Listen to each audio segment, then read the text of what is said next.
কারো গার্লফ্রেন্ড নিয়ে এভাবে নষ্টি ফষ্টি করলে তো পাবলিক প্লেস এরকম হবেই। হ্যালো ভাই ব্রাদার্স, কেমন আছো তোমরা? আশা করি সবাই অনেক ভালো আছো। তো নতুন একটি ভিডিও চলে আসলাম আমরা। তো আজকের ভিডিওতে কথা বলবো যারা গেমিং এবং কুল গেমিং কে নিয়ে।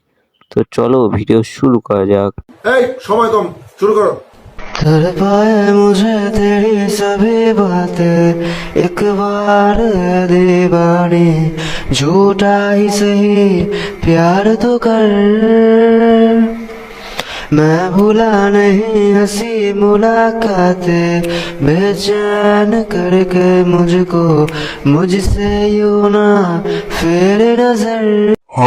तो चलिए शुरू करते हैं। মানে কুল গেমিং সর্বোচ্চ চেষ্টা করে যারা গেমিং কে পটাতে, কিন্তু এদিকে স্বামী ভাই স্যাড স্টোরি দেয়। আর যারা 10 জনের সাথে নষ্ট করে স্বামী ভাইকে জেলাস করানোর জন্য। মানে একটা ছেলে একটা মেয়ের জন্য কতটা পাগল না হলে এরকম করে। স্বামী ভাই যখন স্যাড স্টোরি দেয় যারা গেমিং তখন স্যাড স্টোরি রিপ্লাই দেয়, কিন্তু মাঝখান থেকে এই কুল গেমিং এসে এদের মধ্যে কি শুরু করলো।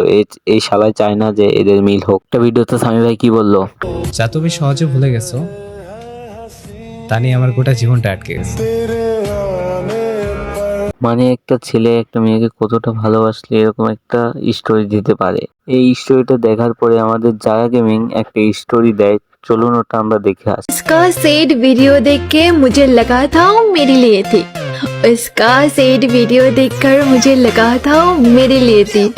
बाद में पता चला कि मेरी जैसी गलत फहमी में और भी 10 लड़कियां जी रही थी।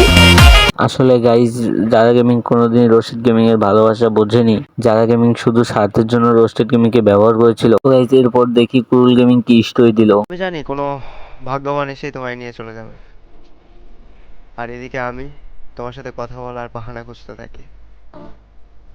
মানে গাইজ এই শালাটার কি বলবো, এই শালা চায় না যে রোস্টেড গেমিং আর যারা গেমিং এর মিল হোক। মিল হলেই যে এই শালায় আর যারা গেমিং এর সাথে দোস্তি ফোস্টি করতে পারবে না। ঠিক বলেছো। তো গাইস, আমাদের এক বড় ভাই রোস্টেড গেমিং কে নিয়ে কি বললো, তো চলুন আমরা একবার শুনে আসি। রোস্টেড গেমিং আমাদের ফ্রি ফায়ার কমিউনিটির অবিত।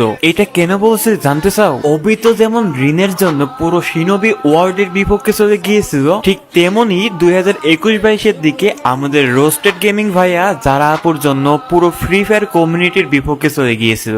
হাজারো কন্ট্রোভার্সি ফেস করেছে, হাজারো গালি শুনেছে, তবুও যারা আপুর হাতটা ছাড়েনি। কিন্তু গল্পের সবচেয়ে কষ্টের দিকটা কোনটা জানো? রিন যেমন কাকাশের ভালোবাসায় মগ্ন ছিল, ঠিক তেমনি যারা আপুও মগ্ন ছিল অন্য কারোর ভালোবাসায়। রিয়েলিটি এটাই যে ভালোবাসা যদি কপালে না থাকে তাহলে টাকা পয়সা সাফল্য কোনো কিছুর বিনিময়ে এটা পাওয়া যায় না। এইটুকুই বলবো রোস্টেড ভাইকে, ধৈর্য হারাবেন না, আমরা আছি আপনার পাশে।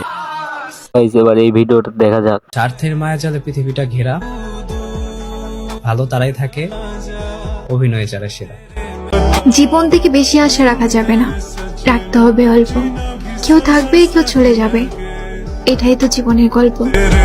কথা বলতে থাকাটাই প্রেম, আর মনে পড়াটাই ভালোবাসা। তোমার দুঃখই তো বুঝলাম ভাই, কিন্তু তোমার দুঃখই তো বুঝলাম না।